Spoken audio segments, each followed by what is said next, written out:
आज आईने सकाळपासून माझ्यासमोर तिचं दुःख मांडायला सुरुवात केली होती. अरे तुझी बायको असं कोणतं मोठं काम करते? हे सगळं काम तर आम्ही रोज करत आलोय. चूल, स्वयंपाक, झाडू पोछा एवढंच ना? आणि वरून तिचं हे दुखतं, ते दुखतं, नाटकच चाललेलं असतं जणू. जसं आम्ही कधी कामच केलं नाही. आणि माझ्या बायकोला सांगायला गेलो तर ती सरळ तोंड वर करून बोलायलाही तयार नव्हती. फक्त शांतपणे सगळं ऐकत होती. अशा वेळी मला आईचंच बोलणं खरं वाटलं. खरंच तर आहे. आईसुद्धा किती काम करायची आधी.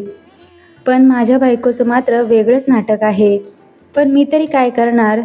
दोघींमध्ये भरडला जाणार मीच होतो. म्हणून बायकोशी बोलायला मी तिच्या मागे गेलो. मीही रागावून बोलून गेलो.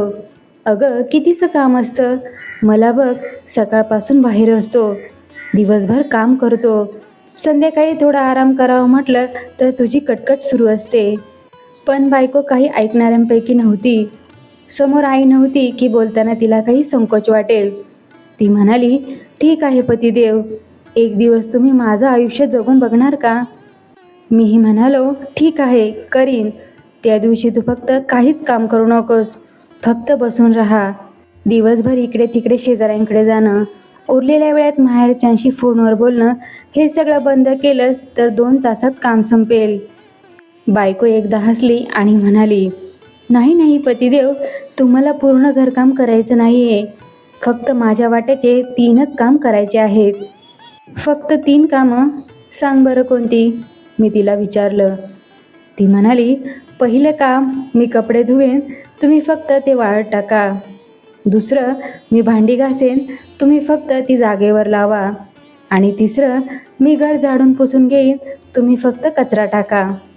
मी मिश्किल हसत म्हणालो, तू पण ना, तुला आरामाची चांगली संधी देत होतो, तीच घालवते आहेस.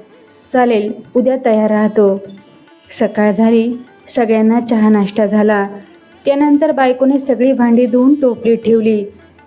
मी ती लावायला पुढे गेलो तर ती म्हणाली, अहो अहो पतिदेव, आधी भांड्यावरचं पाणी तर निथळू द्या. मग हे चिनी कप तिकडे समोर ठेवायचे. आणि हो, आधी कपड्याने पुसून घ्या. या प्लेट सिंकखालच्या कपाटात ठेवायच्या. त्या वेगळ्या वेगळ्या ठेवा. एकावर एक ठेवल्या तर आत ओलसरपणा येतो. आणि ही चहाची किटली खिडकीजवळ उन्हात ठेवा, म्हणजे वास जाईल. आणि आईंचा औषधाचा ग्लास त्यांच्या खोलीत नीट कोरडा करून ठेवायचा. मी तिचं सगळं ऐकत ऐकत भांडी लावायला लागलो. भांडी लावत लावत 15 मिनटं कधी गेली समजलंच नाही. काय करणार, चिनी मातीची भांडी होती, जपून ठेवावी लागत होती. फुटली तर? रोज आई माझ्या बायकोला बोल लावते. आज मला ऐकावं लागू नये म्हणून भीती वाटत होती. नंतर बायकोने झाडू मारला आणि कचरा तसाच ठेवला. मी कचरा टाकायला निघालो तर ती म्हणाली, पतिदेव कचरा वेगळा टाका. ओला कचरा वेगळा, सुका वेगळा. आणि किचनमध्ये भाजी साफ केली होती ना, त्यातलं गवत, देठ वगैरे गाईला टाका. सोबत कालच्या पोळ्याही ठेवल्यात. मी एका हातात ओला कचरा, दुसऱ्या हातात सुका कचरा आणि किचनचा कचरा घेऊन अंगणात आलो. कॉलनीत आधीपासूनच एक गाय उभी होती. तिला पोळी खायला घालायला लागलो तर तिने थोडंसं खाल्लं, थोडा कचरा पसरवला. पुन्हा झाडून घेऊन साफ करावं लागलं. कचऱ्याच्या गाडीचा आवाज येत होता. गाडीवाला आला, घरचा कचरा काढा. पण गाडी अजून आली नव्हती. बहुतेक प्रत्येक ठिकाणी थांबत येत असावी, म्हणून बाहेर उभा राहिलो. एकटं उभं राहून कंटाळा आला म्हणून मोबाईल काढून बोलायला लागलो. 5-10 मिनिटांनी गाडी आली. कचरा टाकून घरात परत आलो. अजून 15-20 मिनिटं गेली होती. थोडा वेळ बसलो. बायको सगळ्या खोल्यातून कपडे गोळा करत होती धुण्यासाठी. मी विचार केला, आता कपडे धुवायला वेळ लागेल, तोपर्यंत थोडा आराम करतो.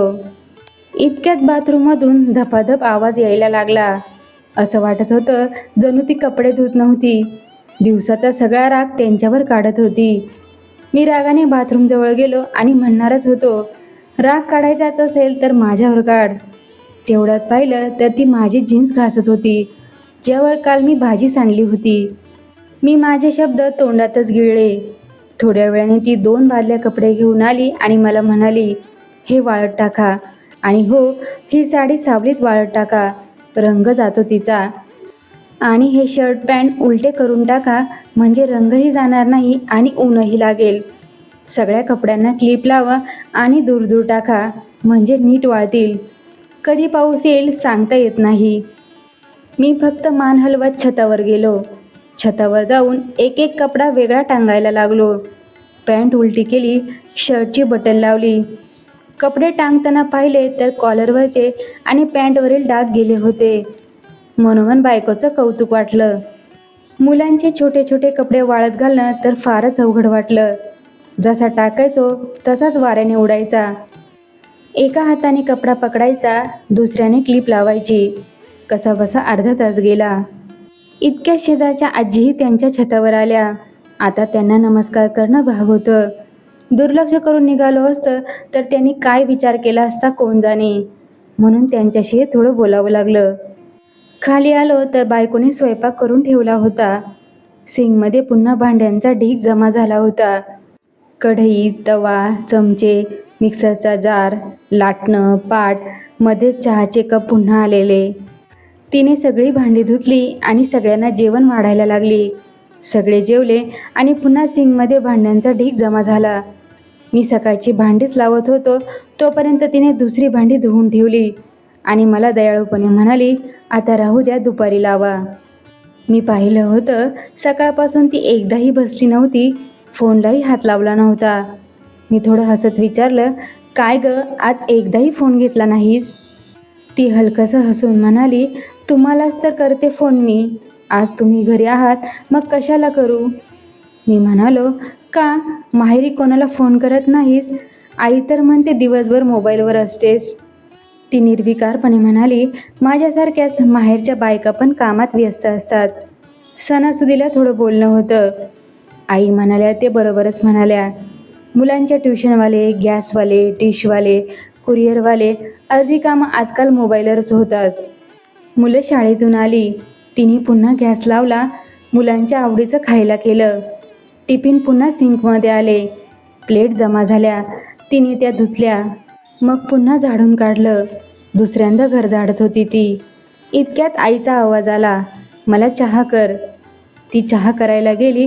पुन्हा चहाची भांडी सिंकमध्ये. मुलांच्या शाळेचे कपडे बाथरूममध्ये आले. ती पुन्हा कपडे धुवायला लागली. दुसऱ्या दिवशी शाळेत तेच घालायचे होते. मी किचनमध्ये धुतलेल्या भांड्यांचा ढीग पाहून घाबरलोच होतो.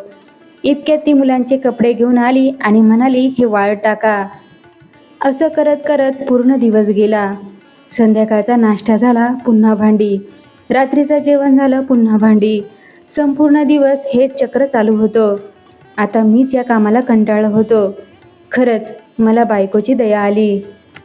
ज्या गोष्टी फक्त वाळत टाकताना मला आळस येत होता, त्याआधी ती धुते, घासून चमकवते, मग वाळवते, नंतर इस्त्री करून जागेवर ठेवते. आणि काही वर्षांपासून तर तिने माझ्याकडे काही मागणंसुद्धा बंद केलं होतं. कुठेतरी तिच्या या शांत स्वभावामुळे मला ती गर्विष्ठ वाटायला लागली होती. रात्री मी तिला म्हणालो, आज मला कळलं तू दिवसभर किती काम करतेस आणि किती नीट करतेस. पण मला एक सांग, तू माझ्या आईशी नीट का बोलत नाहीस? त्यांची काळजी घेतेस तरी त्या तुझ्यावर रागवलेल्या का असतात?